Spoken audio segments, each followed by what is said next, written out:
I've been driving trucks for 23 years and I thought I'd seen it all. Lot lizards, highway bandits, dust storms that could strip the paint off your rig. Hell, I even watched a tornado touch down not 50 yards from my cab once. But nothing, and I mean nothing, could have prepared me for what I saw that night at the Whispering Pines rest stop. It was a run like any other, hauling a load of electronics from Milwaukee to Boise, cutting through the northern route to save time. I'd been on the road for 14 hours straight, and my eyes were starting to play tricks on me. You know how it is. The white lines on the asphalt start to dance, and every shadow looks like a deer about to bolt across the highway. I knew I needed to pull over soon or risk wrapping my Peterbilt around a tree. That's when I saw the sign for Whispering Pines Rest Area, just 2 miles ahead. I'd never stopped there before, but beggars can't be choosers when you're running on fumes and coffee dregs. The exit came up fast, just a little turn-off into dense forest. No lights, no other vehicles, nothing but my headlights cutting through the pitch-black night. The hair on the back of my neck stood up, but I chalked it up to too much caffeine and not enough sleep. I pulled into the rest stop, if you could call it that. It was little more than a cleared patch of gravel with a few ancient-looking picnic tables and a sorry excuse for a restroom. The place had clearly seen better days, probably back when Eisenhower was still in office. I killed the engine and sat there for a moment, letting the silence wash over me. That's when I noticed something odd.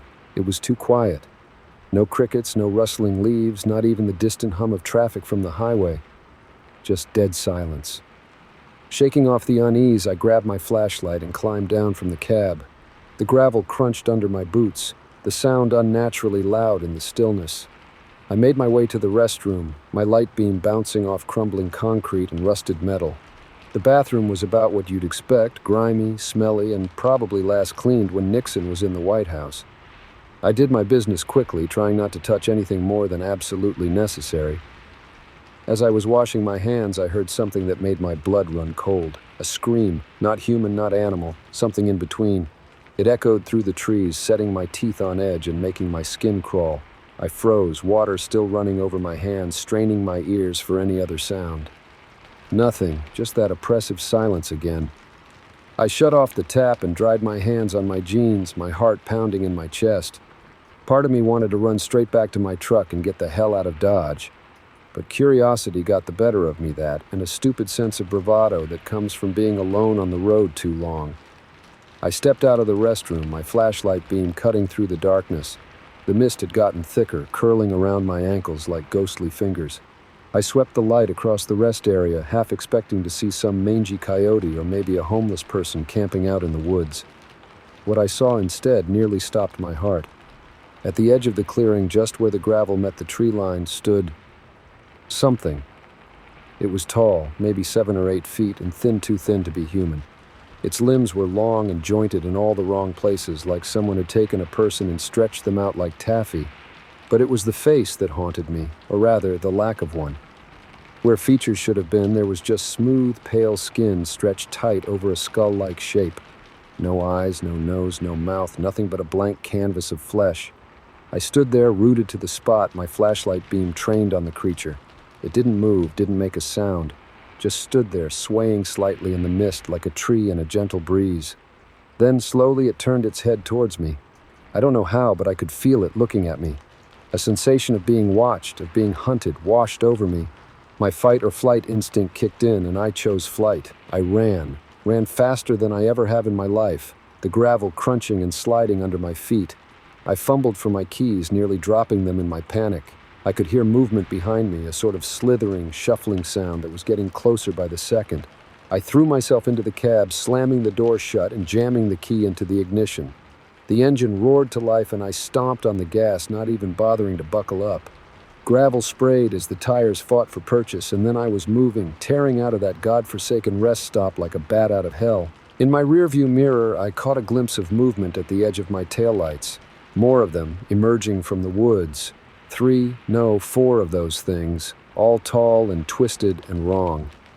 They stood at the edge of the rest stop, watching my truck disappear into the night.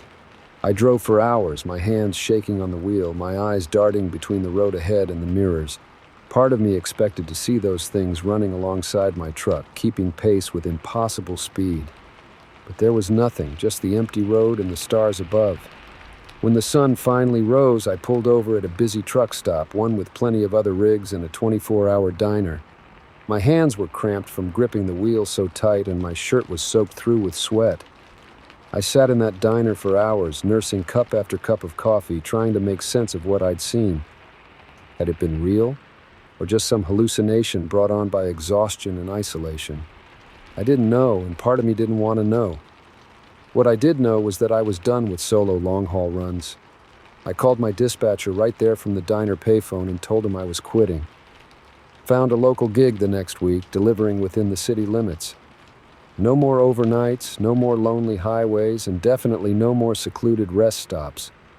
But sometimes, on quiet nights when the wind is just right, I swear I can hear that scream again, that not quite human, not quite animal cry echoing in the distance. And I wonder about those things in the woods and if anyone else has seen them. I've heard stories, whispers from other truckers about strange sightings in the night. Most laugh it off, blame it on drowsiness or one too many caffeine pills. But there are a select few, who get a certain look in their eyes when the topic comes up. They don't say much, but they don't have to. I recognize that look. It's the same one I see in the mirror every morning. We're the ones who've seen what's out there, lurking in the shadows between cities and the vast stretches of wilderness that most people never see. We're the ones who know that the night is alive and not everything that walks in the darkness is human. I still drive, but never at night if I can help it. And I've mapped out every route I take, making sure I know exactly where I'll stop and when. No more unplanned breaks, no more lonely rest areas. Because I know now that sometimes the real danger isn't on the road. It's waiting for you when you stop. So next time you're driving late at night and you see a rest stop sign looming out of the darkness, think twice before you pull over. Ask yourself, is it worth the risk? Because you never know what might be waiting for you in the shadows of whispering pines. As for me, I'll stick to the well-lit places, thank you very much. I've seen what's out there in the dark, and once was more than enough for this old trucker. Some things you just can't unsee.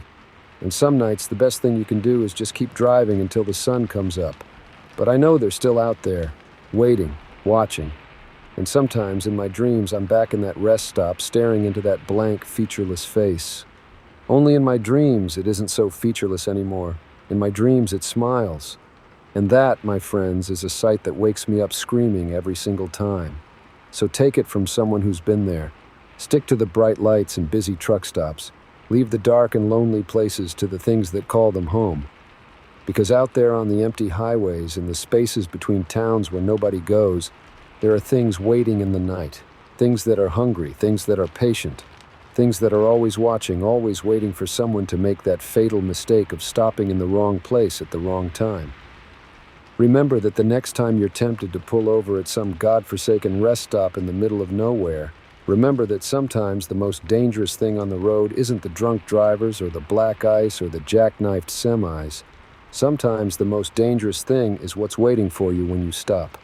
Drive safe out there, folks, and whatever you do, don't stop at Whispering Pines. Trust me on this one. Some rest stops are better left in your rearview mirror. You ever have one of those nights where the road seems to go on forever and you're not sure if you're driving or if the world's moving around you?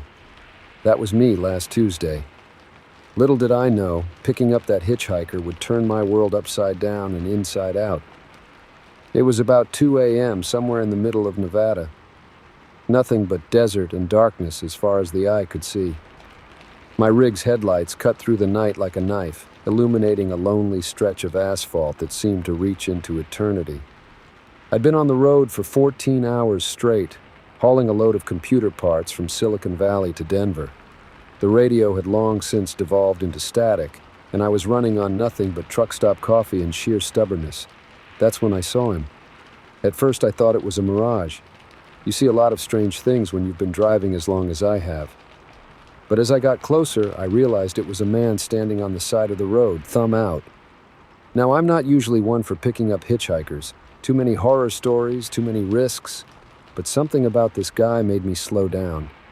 Maybe it was the exhaustion playing tricks on my mind, or maybe it was just the crushing loneliness of the open road getting to me. Whatever it was, I found myself pulling over. As my rig grumbled to a stop, I got a better look at him. He was an ordinary-looking guy, maybe in his mid-30s with a worn backpack and clothes that had seen better days. Nothing Osobo threatening about him, but something in his eyes made me pause. They were too bright, too alert for someone standing on a deserted highway in the middle of the night. I leaned over and pushed open the passenger door. "Where you headed?" I called out. He smiled, and for a second I could have sworn his teeth gleamed a little too brightly in the darkness. "Wherever you're going, Jack," he said.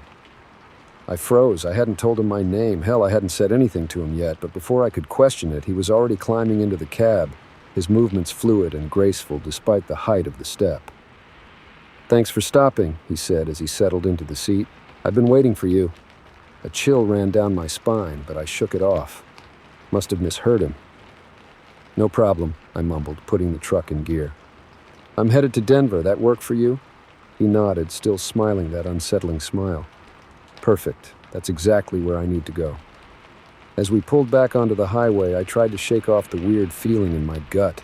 Just my imagination running wild, I told myself. Too many late nights, too many horror movies. We drove in silence for a while, the hum of the engine and the whisper of tires on asphalt, the only sounds. I was just starting to relax when he spoke again. "So, Jack," he said, his voice casual but with an undercurrent I couldn't quite place. "How's Sarah doing? Still teaching 3rd grade?" My hands tightened on the wheel. Sarah was my wife's name, and she did indeed teach 3rd grade, but I hadn't mentioned her, hadn't said a word about my personal life. "How do you know that?" I asked, my voice tight. He chuckled, a sound that sent shivers down my spine. "Oh, I know a lot of things, Jack. I know you've got twin boys, Tom and Tim, both playing Little League.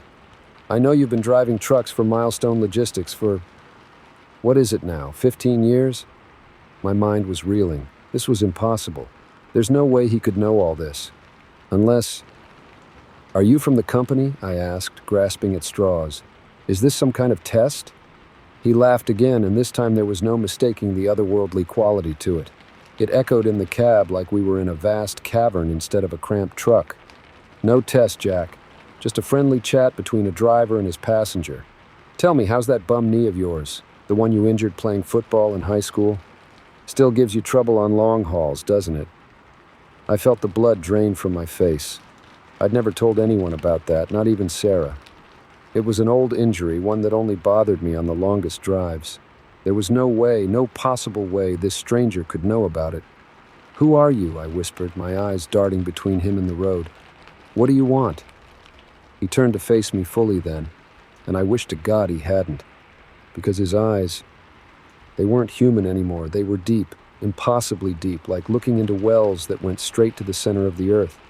And in those depths, I saw things. Impossible things. Terrible things.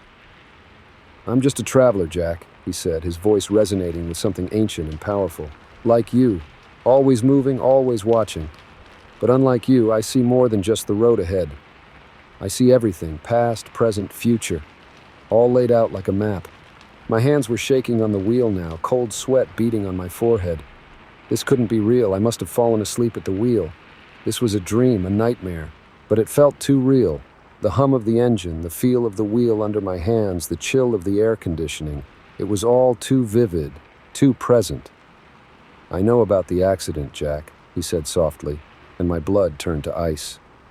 "The one you almost had last month, the one you never told anyone about, the close call that's been keeping you up at night?" I swallowed hard, my throat suddenly dry as sandpaper. He was right. Last month, I'd nearly jackknifed on a mountain pass in Colorado. Came within inches of plummeting off the edge. I hadn't told a soul, too shaken by the near miss, too afraid of what it might mean for my job if anyone found out. "How?" I started, but my voice cracked. I cleared my throat and tried again. "How can you know that?" He smiled again, and this time I saw something behind that smile, something vast and unknowable. "I know everything about you, Jack. Every choice you've made, every path you didn't take. I know about the career in engineering you gave up to support your family. I know about the novel you've been writing in secret, hidden away in a locked drawer in your home office." My mind was spinning. This was madness, complete and utter madness, and yet I couldn't deny the truth of his words. Everything he said was accurate, down to the smallest detail. "What do you want from me?" I asked. surprised at how steady my voice sounded despite the terror coursing through my veins. He leaned back in his seat, those impossible eyes never leaving my face. Want? I don't want anything, Jack. I'm just here to observe, to witness. You humans, you're fascinating creatures, so full of potential, so burdened by choice. Every decision you make, every road you choose, it ripples out, affecting countless lives in ways you can't even imagine. I gripped the wheel tighter, trying to ground myself in the familiar feel of worn leather under my hands. So what, you're some kind of supernatural being? An angel? A demon? He laughed, and the sound was like breaking glass and tinkling bells all at once. Such limited perspectives you have. I'm none of those things and all of them. I'm the watcher at the crossroads, the listener in the silence between heartbeats. I'm the one who sees all the paths, all the possibilities. A thought struck me then, cutting through the fog of fear and confusion. If you can see everything, can you see what's going to happen to me? To my family? His expression softened, becoming almost compassionate. I can see all the potential futures, Jack. But the future isn't set in stone. It's a tapestry of possibilities, constantly shifting and changing with every choice you make. He paused, those fathomless eyes seeming to look through me and beyond. I can tell you this, though. In the majority of potential futures I see, you make it home safely to Sarah and the boys. You finish that novel, and it brings you more joy than you ever imagined. But there are darker paths too, roads that lead to sorrow and regret. I swallowed hard, my mind reeling with the implications. How do I make sure I stay on the right path? He smiled, and for a moment he looked almost human again. You're already on it, Jack. By stopping to help a stranger, by showing kindness in the face of the unknown, these are the choices that lead to the brightest futures. I drove on in silence for a while, trying to process everything I'd heard. It was too much, too impossible to believe, and yet I couldn't deny the truth of it.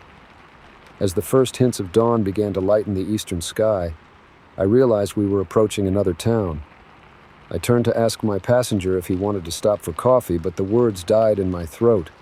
The seat beside me was empty. I hit the brakes, the rig screeching to a halt on the empty highway. I looked around wildly, but there was no sign of him. No open door, no fluttering curtain on the sleeper cab. Nothing to suggest he'd ever been there at all. But as I sat there, heart pounding, I noticed something on the dashboard. A small leather-bound notebook that I'd never seen before. With shaking hands, I opened it. Inside, in an elegant script, was written a single line. "The future is yours to write, Jack. Make it a good one." I sat there for a long time, watching the sun rise over the desert, the notebook clutched in my hands, and for the first time in years, I felt something I'd almost forgotten. Hope. As I pulled back onto the highway, heading towards Denver and then home, I made a promise to myself. I was going to finish that novel. I was going to cherish every moment with Sarah and the boys. And most of all, I was going to remember that every choice, every decision, no matter how small, has the power to change the future, because now I know we're all authors of our own stories. And with a little kindness, a little courage, we can write ourselves the happiest of endings. Even if it takes a mysterious hitchhiker to remind us of that truth. You know that stretch of highway where the radio starts to static out and your eyelids feel like they're made of lead? That's where I found it, the Last Stop Diner. Sounds like the beginning of a bad joke, right? Well, let me tell you, what happened there was no laughing matter. It's the reason I don't eat at roadside joints anymore. Hell, it's the reason I can barely look at a menu without feeling sick. It was a run like any other, hauling a load of furniture from Reno to Kansas City. 26 hours on the road, stopping only for fuel and to take a leak. I was running on fumes and truck stop coffee, my eyes gritty from lack of sleep. That's when I saw it. A neon sign flickering in the distance, a beacon in the pitch-black night.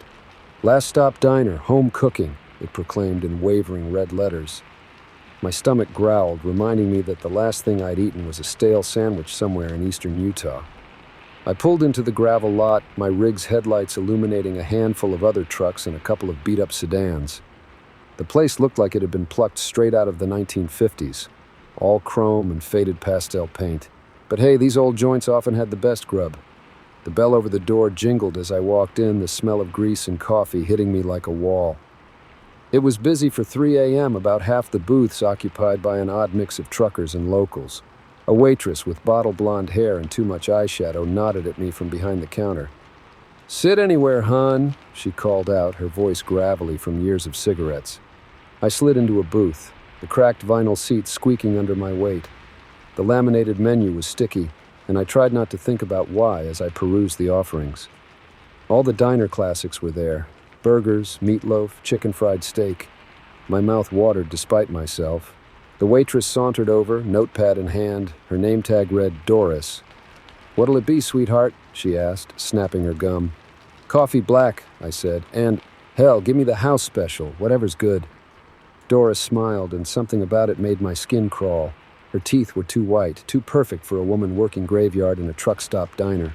"Oh, honey," she said, "everything here is good. But the house special, well, that's to die for." She winked and sashayed away, leaving me with an uneasy feeling in the pit of my stomach.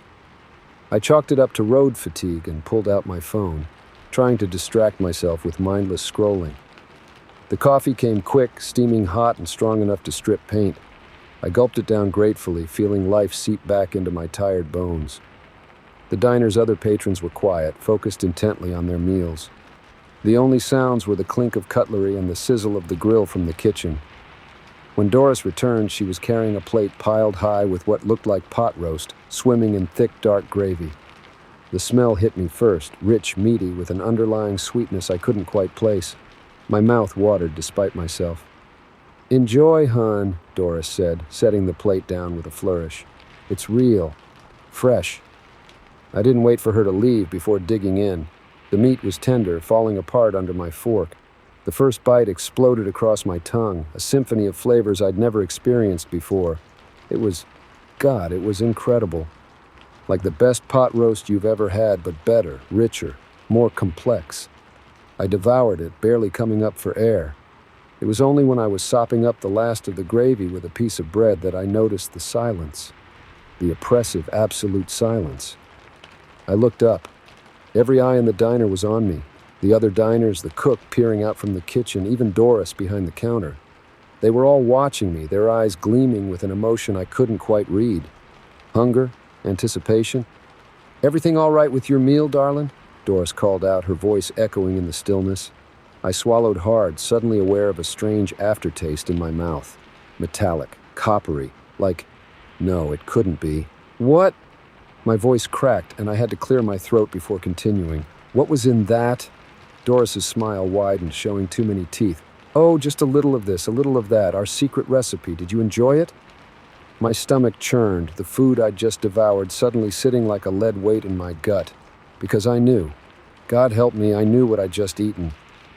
I stood up so fast I knocked over my coffee cup, the dark liquid spreading across the table like blood.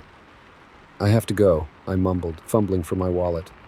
Now," Doris said, her voice losing its friendly edge. "You can't leave yet. You haven't had dessert." The other patrons were standing now, moving to block the exit. Their faces were wrong somehow, stretched into rictus grins that showed too many teeth. "What the fuck is going on here?" I demanded, my voice rising in panic. "What did you feed me?" The cook emerged from the kitchen, wiping his hands on a bloody apron. "Nothing you ain't had before," he said with a chuckle. "Just prepared a little different." My back hit the wall, my heart pounding so hard I thought it might burst out of my chest. This couldn't be happening. This was a nightmare, a hallucination brought on by too many hours on the road. But the taste in my mouth was real. The weight in my stomach was real. And the people advancing on me, their eyes glinting with inhuman hunger, were terrifyingly real. "You see," Doris said, her voice casual as if she was discussing the weather, "folks passing through, they don't tend to be missed. Not right away, at least. And we got mouths to feed." I gagged, the realization of what I'd done, what I'd eaten, hitting me like a physical blow. The house special, the fresh meat. Oh God, oh Jesus, what had I done? "Now don't you worry none," the cook said, brandishing a wickedly sharp knife. "You'll be joining our little family soon enough. Everybody's got to contribute after all." I don't remember deciding to move. One moment I was backed against the wall, the next I was running, shoving past grasping hands and gnashing teeth. I heard fabric tear, felt nails rake across my back, but I didn't stop. Couldn't stop. I burst out of the diner, the cool night air hitting me like a slap to the face. I sprinted for my rig, fumbling with the keys as I heard the diner door slam open behind me. The engine roared to life just as the first of them reached the truck. I floored it, gravel spraying as I peeled out of the lot. In my rearview mirror, I could see them standing in the road, watching me go. Doris was in front, that terrible smile still on her face. She raised her hand in a mocking wave. I drove. I drove until the sun came up, and then I kept driving. I didn't stop until I hit Kansas City, and even then I couldn't bring myself to eat anything for days. The taste lingered, you see, that rich, meaty flavor that I now knew was... I reported it, of course. Called the state troopers as soon as I was far enough away to feel safe.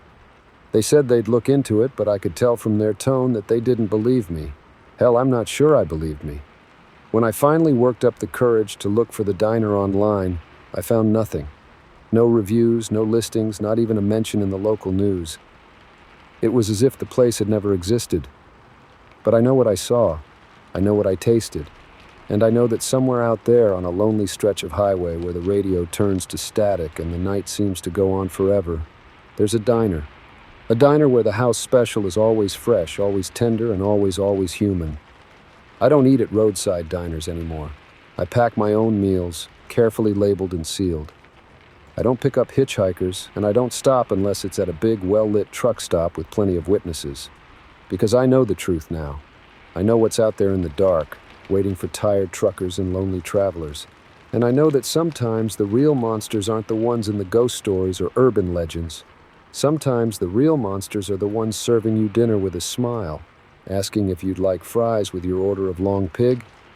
So if you're ever out on the road late at night and you see a diner promising home cooking and a friendly smile, just keep driving.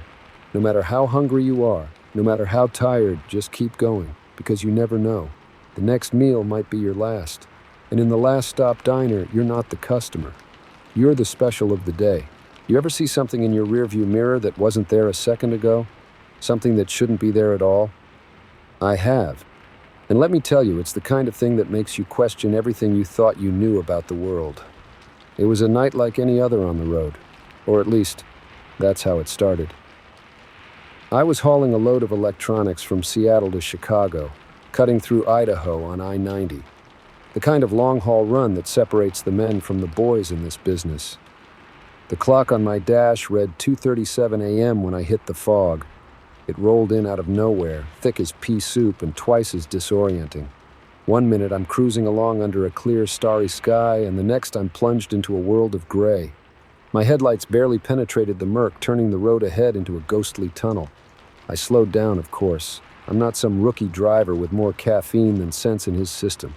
Been doing this job for 23 years, and if there's one thing I've learned, it's that you don't mess around in conditions like these. That's when I saw it for the first time. Just a glint at first, 2 pinpricks of light in my rearview mirror. Headlights, I figured. Nothing unusual about another truck on the interstate, even at this ungodly hour. But something about those lights made the hair on the back of my neck stand up. They were too steady, too unchanging as we went around curves, and they never seemed to get any closer, no matter how much I slowed down.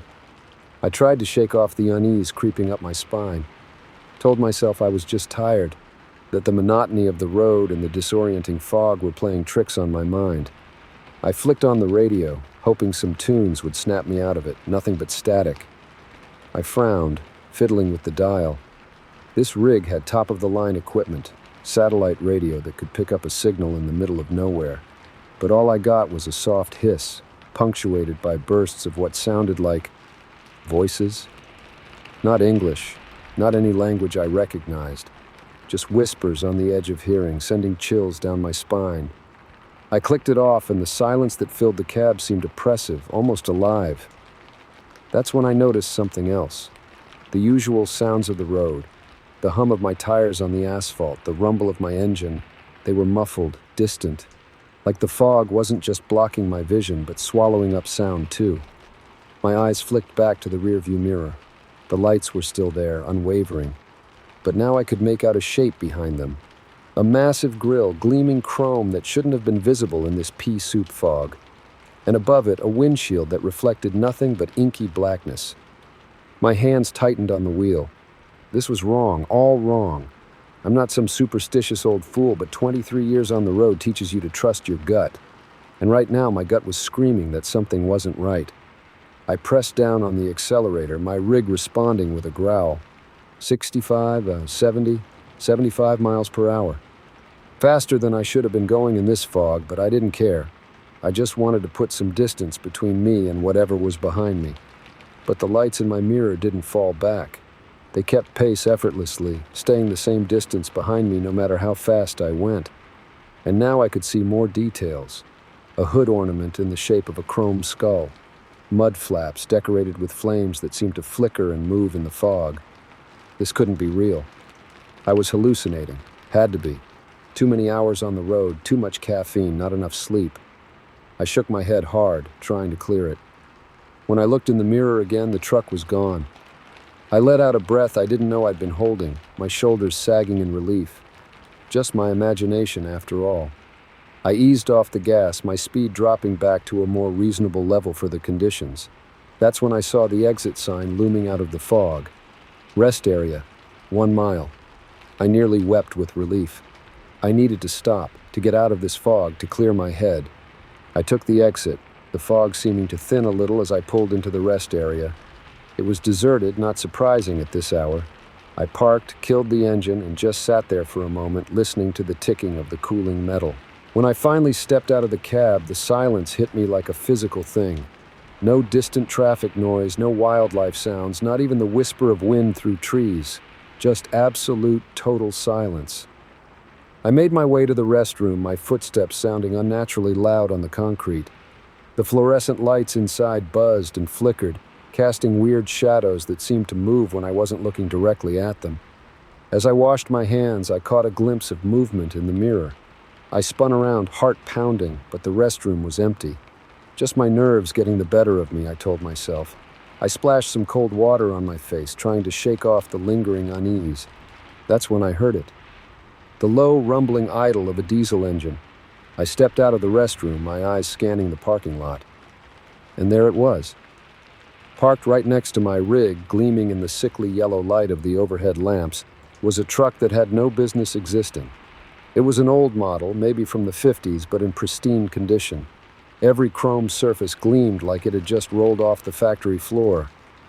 But there was something off about it. The proportions were wrong somehow, too long, too tall, and the cab, the windows were black, not tinted, not dark, but utterly, completely black, as if they opened onto a void. I stood there, rooted to the spot, my mind refusing to process what I was seeing. This was the truck from the mirror. The impossible truck that had been behind me on the highway, but how? Why? As I watched, unable to move, unable to even blink, the driver's side door swung open with a creak that seemed to echo in the unnatural silence. I ran like I've never run before in my life. I don't remember getting back to my truck, don't remember starting the engine or pulling out of that rest area. All I know is that suddenly I was back on the highway, my speedometer pushing 90, my knuckles white on the steering wheel. The fog was gone. The night was clear, stars twinkling innocently overhead as if nothing had happened. But I didn't slow down, couldn't slow down, because every time I blinked, I saw that truck, that impossible, terrifying truck that defied every law of reality I thought I knew. I drove straight through to Chicago without stopping. 36 hours on the road, fueled by nothing but fear and gas station coffee. When I finally pulled into the depot, I was a wreck, shaking, exhausted, probably half out of my mind. I tried to tell my boss what happened, but the words sounded crazy even to my own ears. He took one look at me and told me to take a week off. Said I was working too hard, that it was just road fatigue and a vivid imagination. But I know what I saw, what I experienced. It wasn't fatigue, wasn't my imagination, it was real. I'm back on the road now, had to come back. This job, it's in my blood. But things are different. I don't drive at night if I can help it. And if I see fog rolling in, I find the nearest place to stop and wait it out. Because I know the truth now. I know what's out there, haunting the lonely stretches of highway. I know about the ghost truck that appears on foggy nights, the phantom 18-wheeler that defies all logic and reason. And I know that somewhere out there it's still driving, still appearing in rearview mirrors, still pulling into deserted rest areas, waiting for some unfortunate soul to look into those black, empty windows and see. What? I don't know, and God willing, I never will. So if you're ever out on the road late at night and the fog starts rolling in, do yourself a favor. Find somewhere safe to stop, wait it out. And whatever you do, don't look in your rearview mirror, because you never know what might be gaining on you in the night. And trust me, there are some things on this earth that were never meant to be seen by human eyes. Drive safe out there, folks, and keep an eye on your mirrors. You never know what might show up in them when you least expect it. You ever wake up and not know where you are? I don't mean that groggy confusion after a nap. I'm talking about opening your eyes and finding yourself somewhere that's just plain impossible. Somewhere that shouldn't exist. That's what happened to me last Tuesday, and I'm still not sure if I've woken up from that nightmare. I've been hauling freight cross-country for nigh on 2 decades now. Seattle to Miami, Louisiana to New York. I've seen it all, or at least I thought I had. That was before I found myself in a town that time forgot. A town that by all rights shouldn't even exist. It started like any other run. A load of electronics bound for Houston from Sacramento. I'd done this route 100 times before, could practically drive it with my eyes closed. Not that I would, mind you. I'm a professional, after all. I remember pulling into a truck stop just outside of Reno for a quick nap. Nothing unusual about that. Set my alarm for 4 hours, kicked back in my sleeper cab, and drifted off to the distant hum of diesel engines. When I woke up, something felt off. The air was too still, the silence too complete. No rumble of engines, no chatter on the CB radio, just nothing. I rubbed the sleep from my eyes and pulled back the curtain to my cab, expecting to see the familiar sight of the truck stop's neon signs and bustling activity. What I saw instead damn near stopped my heart. My rig was parked on what looked like the main street of a small town, but not just any town. This place looked like it had been plucked straight out of the 1950s and then left to rot for half a century. Faded storefronts lined the street, their windows caked with grime or broken entirely. A movie theater marquee proclaimed, "Now showing the day the earth stood still," in letters that had long since lost their luster. An old Studebaker, more rust than paint, sat abandoned in front of a boarded-up barber shop. I blinked hard, certain I must be dreaming. But the scene didn't change. The eerie, abandoned town remained stubbornly real outside my windshield. With shaking hands, I reached for my phone, no signal. Of course. I flipped on my CB radio, hoping to hear the reassuring chatter of other truckers. Nothing but static. "Hello?" I called out, my voice sounding unnaturally loud in the stillness. "Anybody there?" No response, just the echo of my own voice bouncing off empty buildings. I took a deep breath, trying to calm my racing heart. There had to be a logical explanation for this. Maybe I'd taken a wrong turn in my sleep-addled state. Maybe this was some kind of elaborate movie set, but deep down, I knew better. I hadn't been driving. I'd been asleep in my cab at a truck stop outside Reno. There was no way I could have ended up here, wherever here was. With no other options, I decided to explore. Maybe I'd find someone who could explain what was going on, or at least point me in the direction of the nearest highway. I climbed down from my cab, the crunch of my boots on the dusty asphalt unnaturally loud in the silence. The air was stale, carrying the musty scent of decay and abandonment. It was hot, too. The kind of dry, oppressive heat that makes you feel like you're baking from the inside out. I walked down the empty main street, my eyes darting from one abandoned storefront to another. A general store, its shelves still stocked with goods decades out of date. A diner, chrome fixtures dulled with age. Menus still on the tables as if waiting for customers who would never come. As I passed the diner, something caught my eye. A flicker of movement in the grimy window.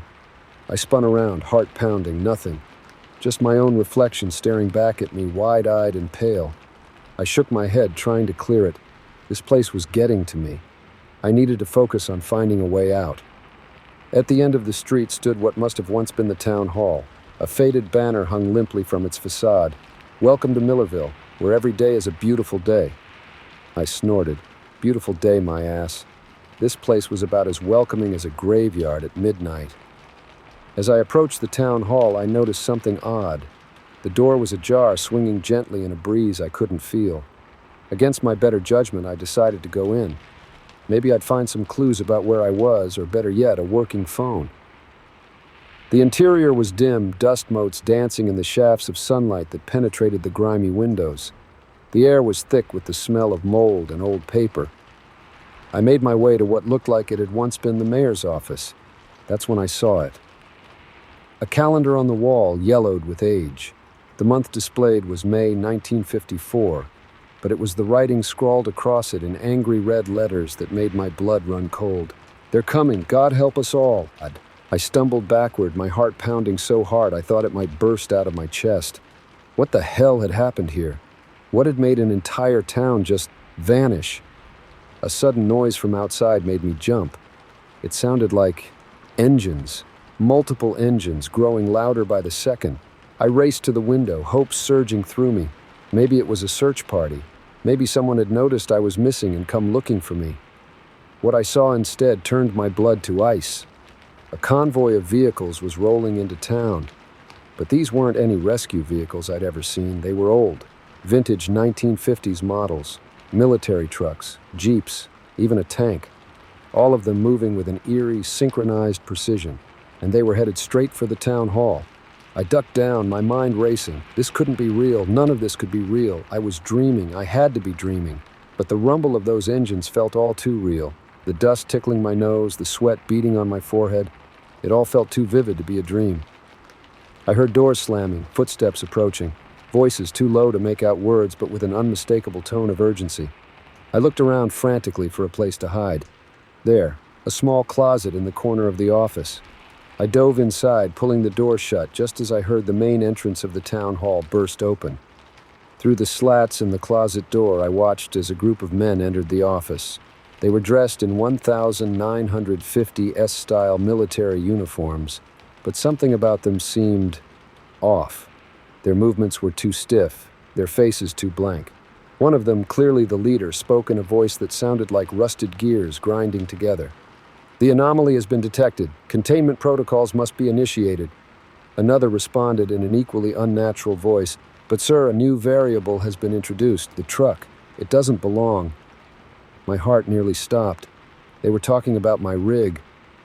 The leader paused, then turned slowly. For a moment, I could have sworn he looked directly at my hiding spot. His eyes, dear God, his eyes. They weren't human. They glowed with an eerie, mechanical light. "Then we must adapt," he said. "Find the driver. They have seen too much. They cannot be allowed to leave." I clamped a hand over my mouth to stifle a gasp. This was insane, impossible. And yet, the group filed out, their footsteps echoing in the empty building. As soon as I was sure they were gone, I burst out of the closet and ran faster than I've ever run in my life. I don't remember getting back to my truck. One moment I was in the town hall, the next I was in my cab, hands shaking as I turned the key. The engine roared to life and I floored it. I drove. I drove like the devil himself was on my tail, and for all I knew, he was. I didn't stop driving until I hit the outskirts of Houston, nearly a day later. My rig was almost out of fuel and I was running on nothing but adrenaline and terror. I tried to report what happened, but who would believe me? A town trapped in time, mechanical men in 1950s military uniforms? I'd be laughed out of every truck stop from here to Seattle. So I kept it to myself, finished my delivery like nothing had happened. But I know what I saw, what I experienced. Now, every time I hit the road, I can't help but wonder, what if I take a wrong turn? What if I close my eyes for just a moment too long? Will I wake up back in that ghostly town with those things closing in on me? I don't have the answers. But I do know one thing. If you're ever driving late at night and you come across a town that seems just a little too quiet, a little too old-fashioned, don't stop, don't even slow down, because some places aren't meant to be found, and some secrets are better left buried in the past. Drive safe out there, folks, and always, always know where you are when you wake up. Your life might just depend on it. You know how they say time flies when you're having fun?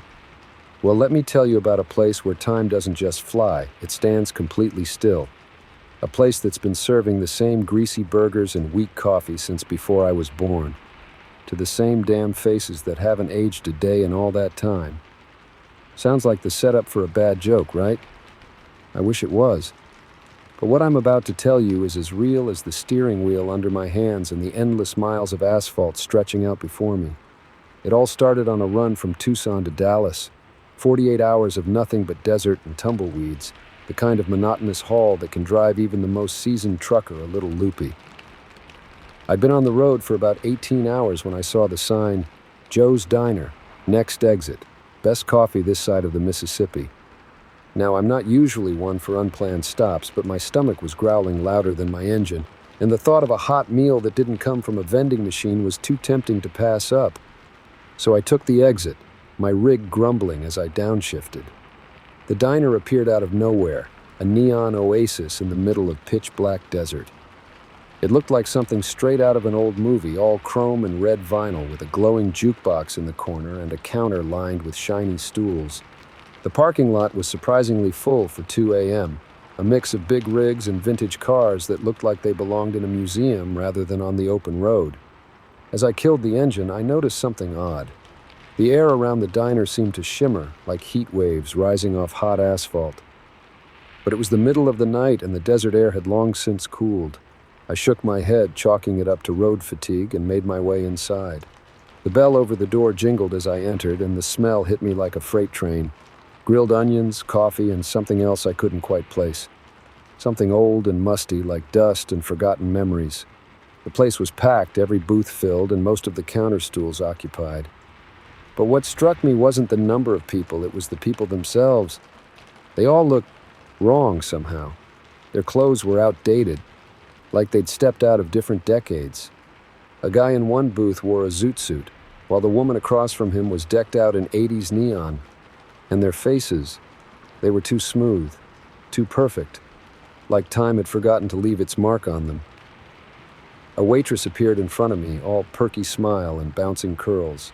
Her name tag read Betty, and she looked like she'd stepped straight out of a 1950s sitcom. "Welcome to Joe's, honey. Sit wherever you like." I mumbled a thanks and slid into an empty booth, the vinyl squeaking under me. Betty handed me a menu that looked as old as she did, the lamination yellow and cracking at the edges. "What'll it be, sweetheart? The usual?" I blinked at her. It's my first time here, actually." Betty's smile never wavered, but something flickered in her eyes. Surprise? Concern? Before I could place it, it was gone. "Of course it is, silly me. Well, our burgers are to die for, and the coffee's always hot and fresh." I ordered a burger and coffee, more to have something to focus on than out of any real hunger. My appetite had disappeared the moment I'd walked in, replaced by a gnawing unease that I couldn't shake. As I waited for my food, I found myself eavesdropping on the conversations around me. They were off. People were discussing events as if they were current, but they were talking about things that had happened decades ago. The Cuban Missile Crisis, the moon landing, Woodstock. I checked my phone thinking maybe I'd lost track of time, but the date was right there in black and white, May 15th, 2023. So why did it feel like I'd stepped into a time warp? My coffee arrived and I took a sip, hoping the caffeine would clear my head. It was the best damn coffee I'd ever tasted, rich and smooth with no bitter aftertaste. I drained the cup in seconds, and Betty was there immediately to refill it. "Enjoying it, hon? Nothing beats Joe's coffee for keeping the weariness at bay." As she poured, I noticed her hands. They were young, smooth, the hands of a woman in her 20s. But the way she moved, the knowing look in her eyes, those belonged to someone much older. "How long have you worked here, Betty?" I asked, trying to keep my voice casual. She laughed, a tinkling sound like wind chimes. "Oh, seems like forever sometimes, but you know what they say, time flies when you're having fun." Before I could ask anything else, she was gone, whisking away to tend to other customers. I looked down at my coffee, suddenly unsure if I should drink anymore. But the aroma was intoxicating, and before I knew it, I was draining my second cup. That's when things started to get weird. Well, weirder. The edges of my vision began to blur, the diner taking on a dreamlike quality. The chatter around me became a low, constant hum, punctuated by bursts of laughter that seemed to echo for too long. And the people, they were changing. Not in any dramatic way, but subtly. A woman's hairstyle would shift from a 60s beehive to 70s Farrah Fawcett waves between one blink and the next. A man's sideburns would disappear, then reappear, then vanish again. It was like watching a time-lapse video of fashion trends, but happening in real time. I squeezed my eyes shut, certain I was hallucinating. When I opened them, Betty was sliding a plate in front of me. The burger looked amazing, steam rising from the perfectly grilled patty, cheese melting enticingly over the sides. "Eat up, honey." You look like you could use it." I took a bite, and flavor exploded across my tongue. It was, without a doubt, the best burger I'd ever had. Each bite was better than the last, and I found myself eating with a fervor that surprised me. I hadn't realized how hungry I was. As I ate, the strange feeling began to fade. The diner settled into a comfortable, cozy atmosphere. The other patrons no longer seemed odd or out of place. They were just people enjoying a good meal, same as me. I finished my burger and sat back, feeling satisfied in a way I hadn't in years. Betty appeared with the coffee pot, topping off my cup with a wink. "How about some pie, sweetie? Our apple is heavenly." I checked my watch, thinking I should get back on the road. But the watch face was blurry, the hands indistinct. Funny, I never had trouble reading it before. "Sure, why not? Pie sounds great." Betty beamed and hurried off to get my slice. I sipped my coffee, feeling warm and content. The jukebox in the corner started playing an old Elvis tune, and I found my foot tapping along. Time seemed to stretch and blur. I couldn't say how long I sat there, eating pie that tasted like my grandmother's and drinking coffee that never got cold. The other patrons came and went, but their faces began to blend together. Only Betty remained constant, always there with a smile and a refill. At some point, I realized I should leave. I had a delivery to make after all, but every time I thought about getting up, Betty would appear with more coffee or another slice of pie, and leaving just didn't seem that important anymore. I'm not sure when I noticed the first gray hair. I caught a glimpse of myself in the chrome napkin holder, and there it was, a streak of silver at my temple that definitely hadn't been there before. But before I could really process it, Betty was there, refreshing my coffee, and I forgot what I'd been worried about. It wasn't until I heard a familiar voice that the spell finally broke. A young trucker had just walked in, looking around with the same mix of curiosity and unease that I'm sure I'd worn when I first arrived. Betty greeted him with the same line she'd used on me. "Welcome to Joe's, honey. Sit wherever you like." And just like that, it all came rushing back. The strangeness of the patrons, the way time seemed to stand still, the feeling that something wasn't quite right. I stood up abruptly, my legs stiff as if I'd been sitting for far longer than I realized. Betty appeared at my elbow, coffee pot in hand. "Leaving so soon, sweetheart, but you've only just arrived." I looked at her, really looked at her, and for a moment I saw through the ageless facade. There was something ancient in her eyes, something that had seen empires rise and fall, something that had been serving coffee since before coffee was invented. I have to go," I stammered, fumbling for my wallet. "How much do I owe you?" Betty's smile never faltered. "Oh, don't you worry about that, honey. Your money's no good here. Just come back and see us real soon, you hear?" I nodded, not trusting myself to speak, and practically ran for the door. As I burst out into the parking lot, the cool night air hit me like a slap to the face. My rig was where I'd left it, but it was covered in a fine layer of dust, as if it had been sitting there for weeks rather than hours. I climbed into the cab with shaking hands and started the engine. As I pulled out of the parking lot, I glanced in my rearview mirror. The diner was still there, neon sign glowing brightly. But now I could see what I'd missed before, the way the edges of the building seemed to fade into the darkness as if it wasn't quite solid. I drove like the devil himself was on my tail, not stopping until the sun was high in the sky and that strange diner was hundreds of miles behind me. It's been years since that night, but I still think about Joe's Diner sometimes, about Betty's timeless smile and the patrons who never aged. I've looked for it, you know. Driven that same stretch of highway more times than I can count, but I've never found it again. Part of me is relieved. But another part wonders what would happen if I ever did find my way back. Would Betty be there, coffee pot in hand, ready to welcome me like an old friend? Would I sit down at that counter and let time slip away again, content to live in that ageless bubble forever? I don't know. And that uncertainty haunts me more than any ghost story ever could. So if you're ever driving late at night and you see a diner that looks too good to be true, think twice before you stop. Because some places, once you enter, you might never truly leave. And sometimes the price of the best cup of coffee you've ever had is higher than you could ever imagine.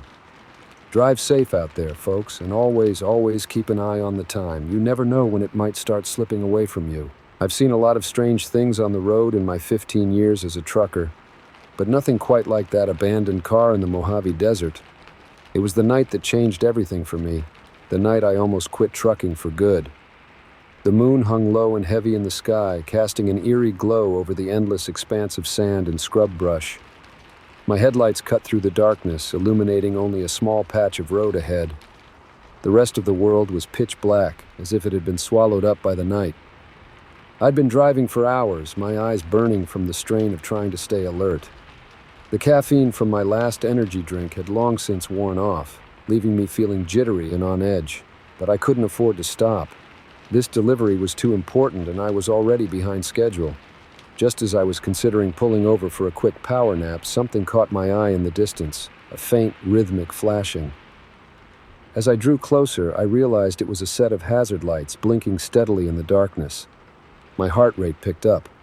In all my years on the road, I'd never seen another vehicle out here at this hour. Something about it felt off, but I couldn't put my finger on why. As I approached, I slowed my rig, squinting to make out the details of the vehicle. It was a car, a newer model by the looks of it, sitting smack in the middle of the road, not pulled over to the shoulder, but straddling the yellow line like it owned the place. I eased my foot onto the brake, bringing my 18-wheeler to a stop about 20 feet from the car. That's when I noticed the open passenger door. "Hello?" I called out, rolling down my window. "Anyone there? Need some help?" Nothing but silence answered me. Not even the whisper of wind or the chirp of a cricket. It was as if the desert itself was holding its breath. I should have left right then. Should have called it into highway patrol and kept on driving. But something made me stay. Maybe it was curiosity, or maybe it was that nagging sense of responsibility that comes from years on the road. Whatever it was, it led me to make a decision I'd soon regret. With a heavy sigh, I pulled my rig over to the shoulder and cut the engine. The sudden silence was oppressive, broken only by the steady click of the car's hazard lights.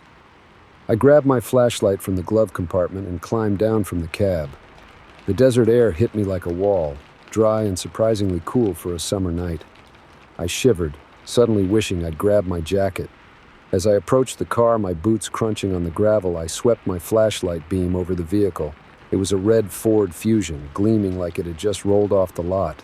No signs of damage, no flat tires.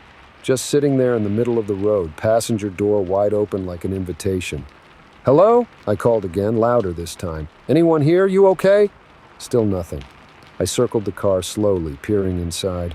The interior was immaculate, not a wrapper or coffee cup in sight. The key was in the ignition, but the engine was off. I leaned in through the open passenger door, half expecting to find someone passed out in the back seat, but there was nothing. No one. A chill ran down my spine that had nothing to do with the desert night. Something was very wrong here. I straightened up, casting my flashlight beam out into the darkness. The light barely penetrated the inky blackness, revealing nothing but sand and scrub brush. If there had been anyone here, they were long gone now. But why? Why would someone abandon a perfectly good car in the middle of nowhere? And where the hell did they go? I turned back to the car, determined to find some clue, some explanation for this bizarre scene. That's when I noticed the trunk. It was ever so slightly ajar, a thin line of darkness visible where it should have been sealed tight. My mouth went dry. Every instinct I had was screaming at me to get back in my truck and drive away. But I couldn't. I had to know. With trembling hands, I reached for the trunk latch. It was stuck, resisting my efforts to open it. I pulled harder, my heart pounding in my ears. Suddenly it gave way with a loud pop. I stumbled back, nearly dropping my flashlight. For a moment, I just stood there, staring at the trunk. Then slowly, I raised my light and peered inside. Empty, completely empty. I let out a breath I didn't realize I'd been holding. Relief washed over me, followed quickly by embarrassment. What had I been expecting? A body? Some kind of criminal evidence? I shook my head, chuckling at my own overactive imagination. This was probably just some rich kid's joyride gone wrong. They'd probably called Daddy to come pick them up in the family helicopter or something.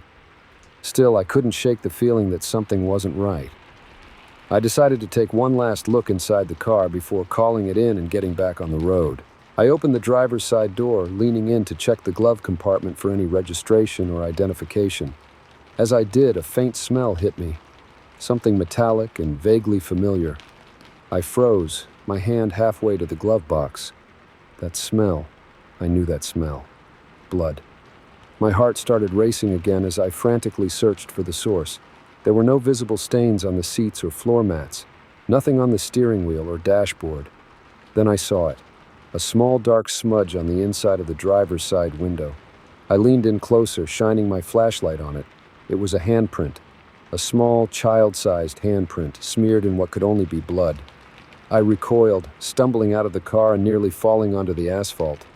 My mind was reeling, trying to make sense of what I'd just seen. A child. There had been a child in this car, a hurt child. I spun around, sweeping my flashlight across the desert landscape. "Hello?" I shouted, my voice cracking. "Is anyone out there? Do you need help?" The desert remained silent, indifferent to my growing panic. I turned back to the car, determined to find more clues. There had to be something, anything that could tell me what happened here.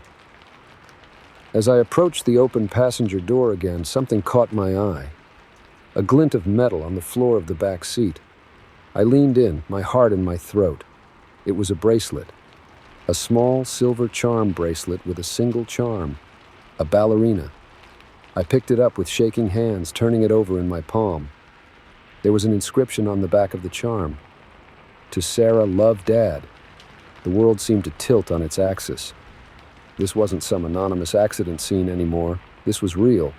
This was a little girl named Sarah who was out here somewhere, hurt and alone. I stumbled back from the car, my mind racing.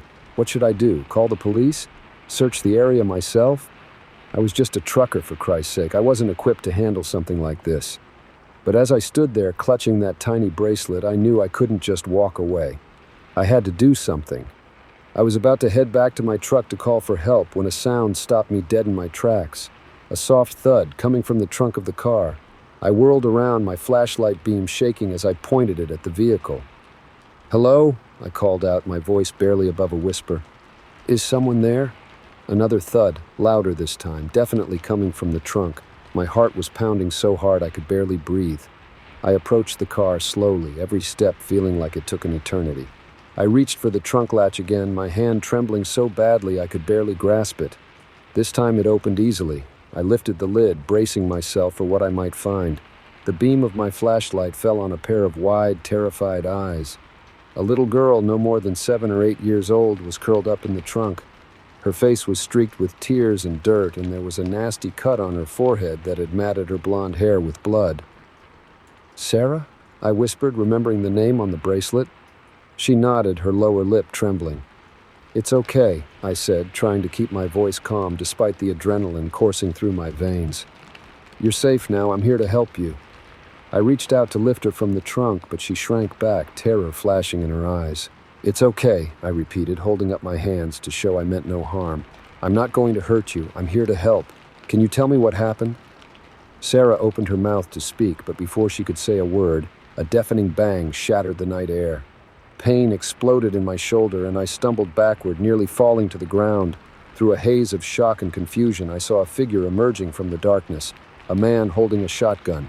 "Get away from her," he snarled, his face twisted with rage. I raised my hands, wincing at the movement. "Wait," I gasped. "This isn't what it looks like. I was just trying to help." Another shot rang out, and I dove for cover behind the car. My shoulder was on fire, blood seeping through my shirt. "Daddy, stop!" I heard Sarah cry out. "He was helping me." The man paused, his shotgun still trained on me.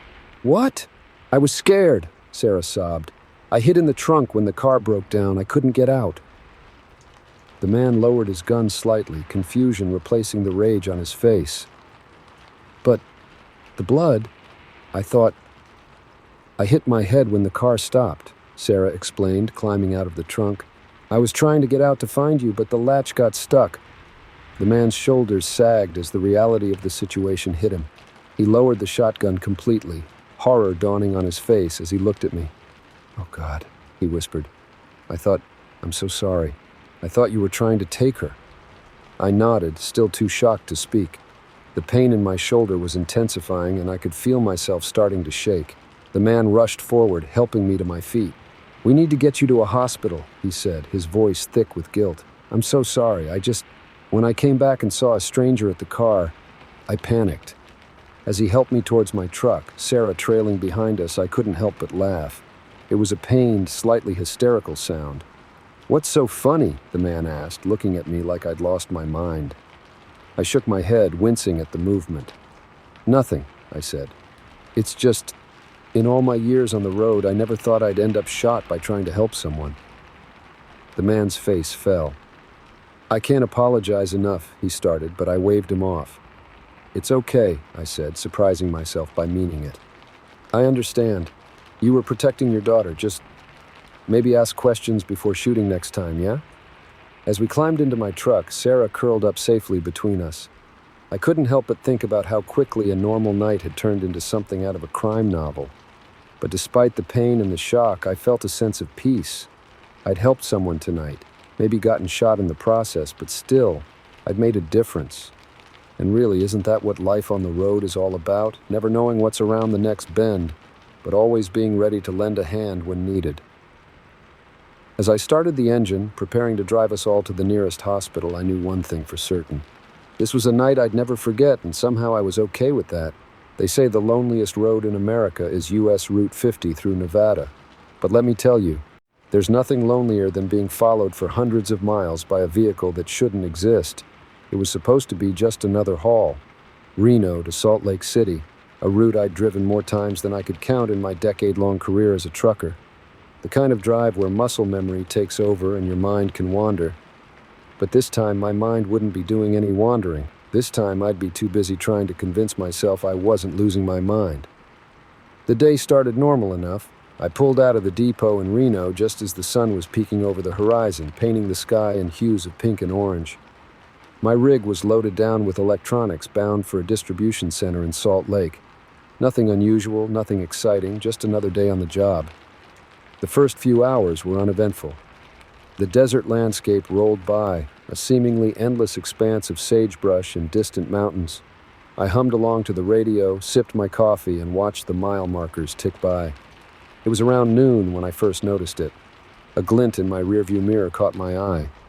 A car, maybe half a mile back.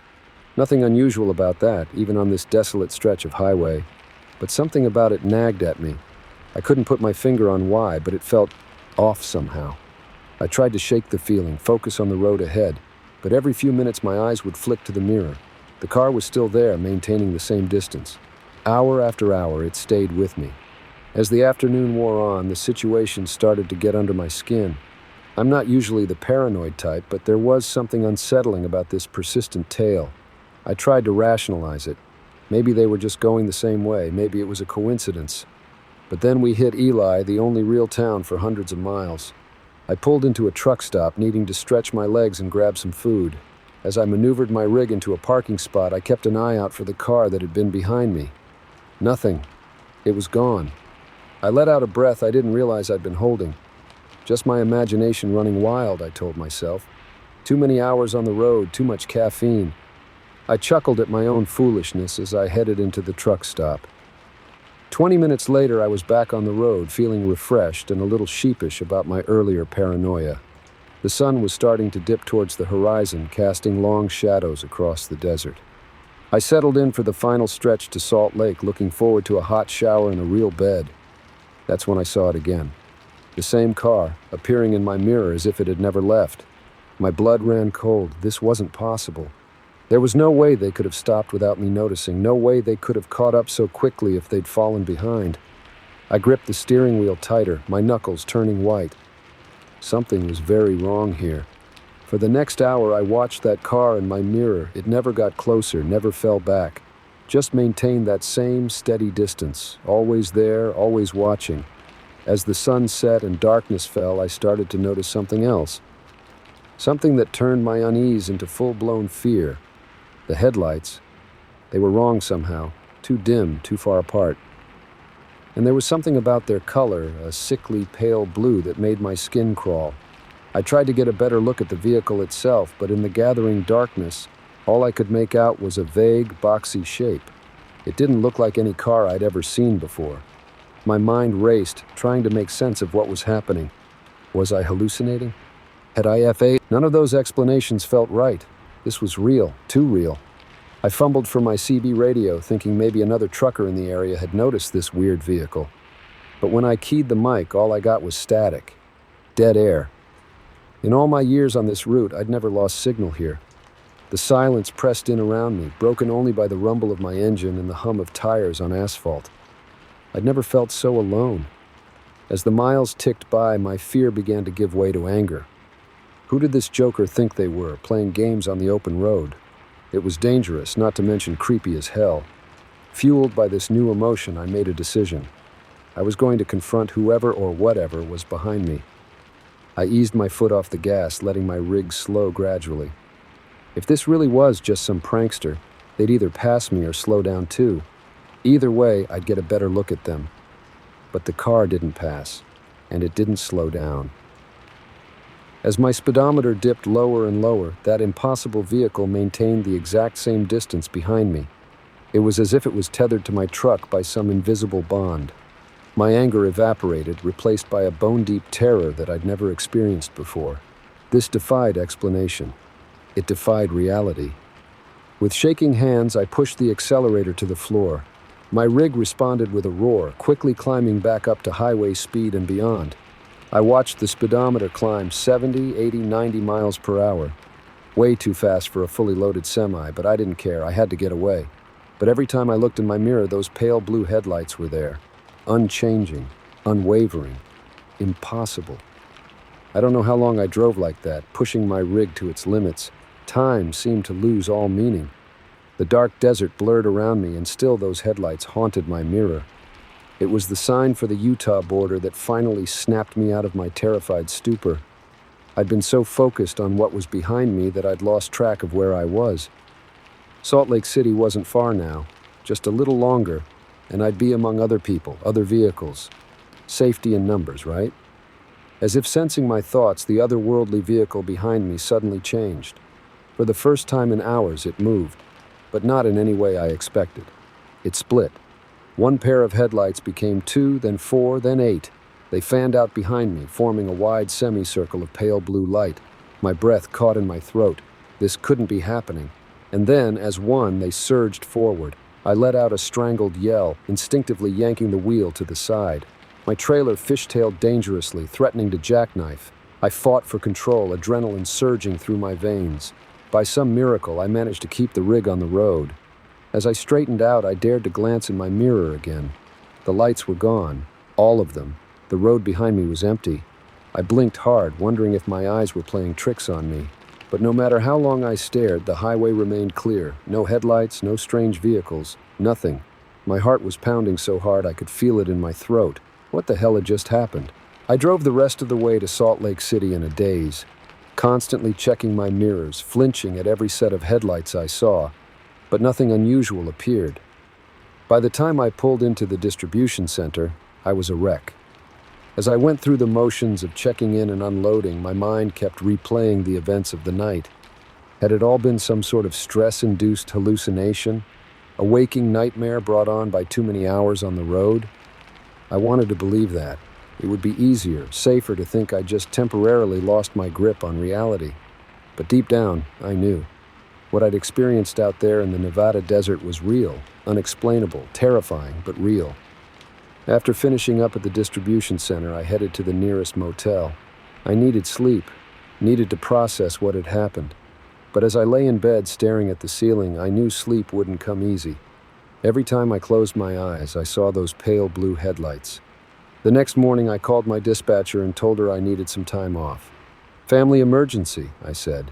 She was understanding, told me to take all the time I needed. I spent the next week in Salt Lake City, trying to make sense of what had happened. I scoured the internet for similar stories, for any explanation of what I'd seen. I found nothing. Eventually, I knew I had to make a decision. I could quit trucking, find a nice, safe desk job somewhere, or I could get back on the road. In the end, the choice was clear. I was a trucker. It was more than just a job. It was who I was. I couldn't let one inexplicable, terrifying night change that. So I got back in my rig. I took another load, and another. And with each mile I drove, the memory of that night became a little less vivid, a little less terrifying. But I'll tell you this, I never drive that stretch of US 50 at night anymore. And every time I see headlights in my rearview mirror, I hold my breath for just a moment, wondering if they'll stay where they're supposed to. Because out there on the lonely highways in the dark of night, there are things that defy explanation, things that shouldn't exist but do, and sometimes they follow you. I've been a trucker for 23 years, and I've seen my fair share of weird stuff on the road. But nothing, and I mean nothing, compares to what I experienced on that stretch of highway through the Ozarks. It was the night the animals spoke, and the forest listened.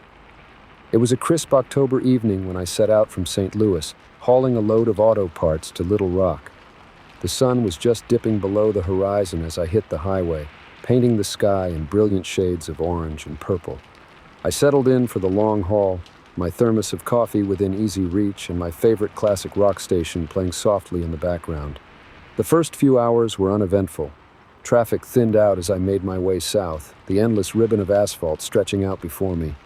By the time I crossed into Arkansas, the night had fully set in, and I was alone on the road save for the occasional passing car. It was around midnight when I first noticed something odd. I was deep in the Ozark Mountains by then, the highway winding its way through dense forests. Out of the corner of my eye, I caught a flash of movement in the trees lining the road. At first, I didn't think much of it, probably just a deer or some other woodland critter. But then I saw it again, and again. The forest seemed to be teeming with activity, far more than you'd expect at this hour.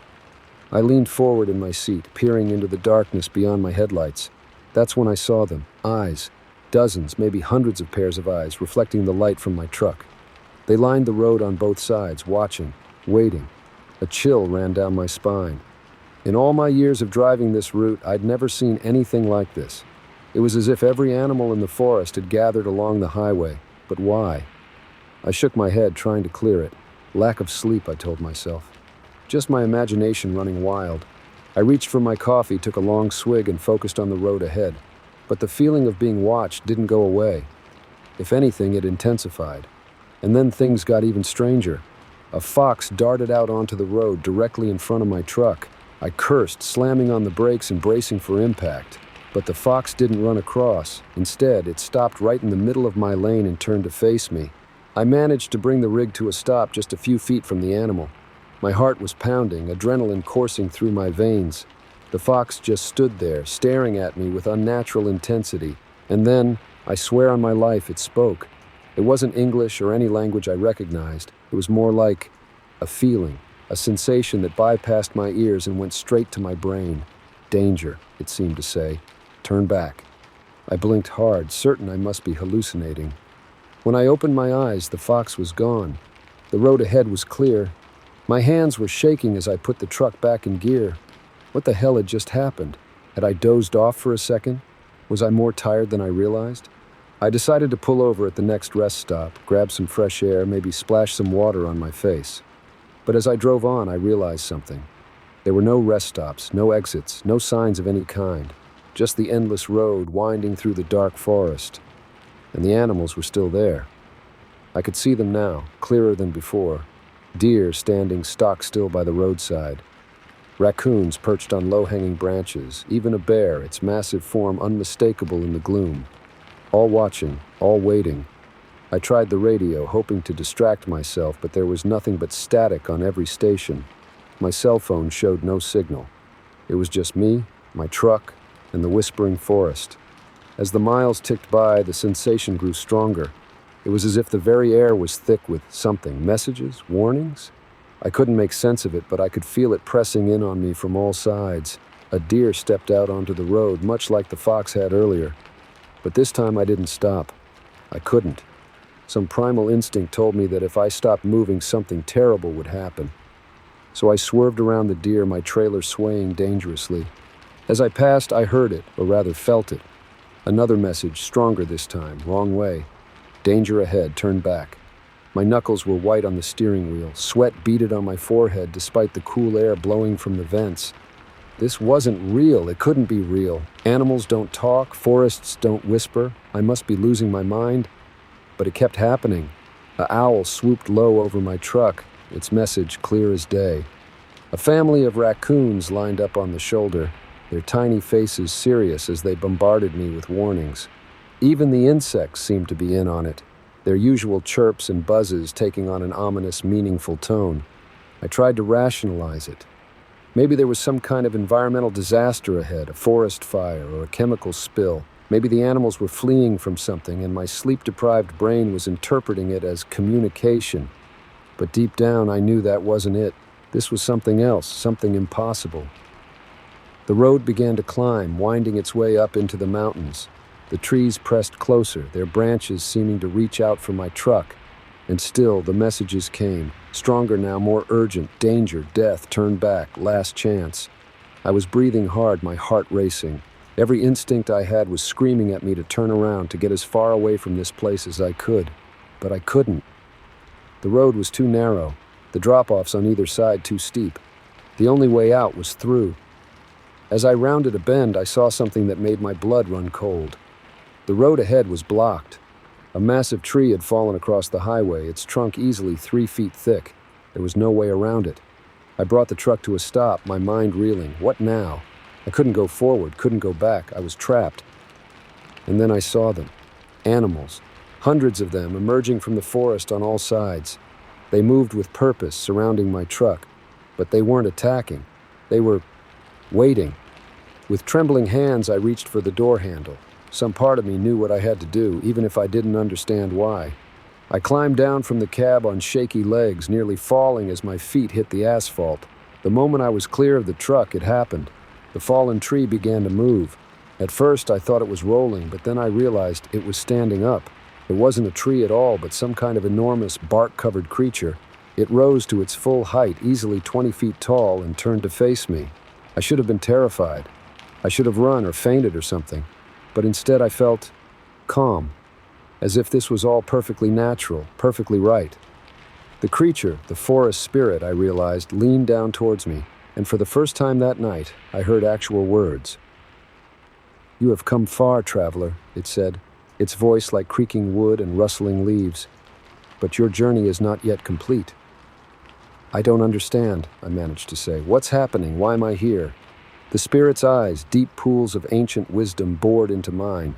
"The forest is dying," it said, "poisoned by the greed and carelessness of your kind.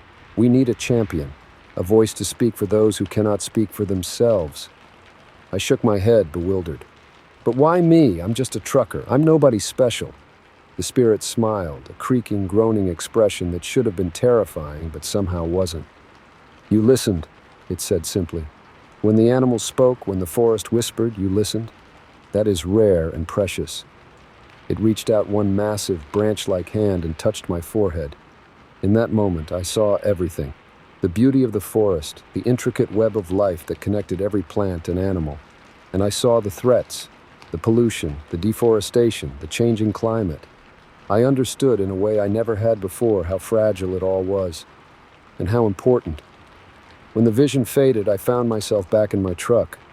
The forest spirit was gone, as were the animals. The road ahead was clear, but I was changed. I'd like to say I immediately quit my job and became an environmental activist, but that's not how life works. I did keep driving, kept making my deliveries, but I also started speaking out. I talked to other truckers, to the people I met on my routes. I shared what I'd seen, what I'd learned. Some people thought I was crazy, others listened. It's been 5 years since that night in the Ozarks. I still drive that route sometimes, and every time I do, I feel it. The whisper of the forest, the watchful eyes of the animals, reminding me of my promise, of my purpose. I'm just one man, one voice, but I'm speaking for an entire world that can't speak for itself. And let me tell you, friend, when the forest whispers, you'd better listen.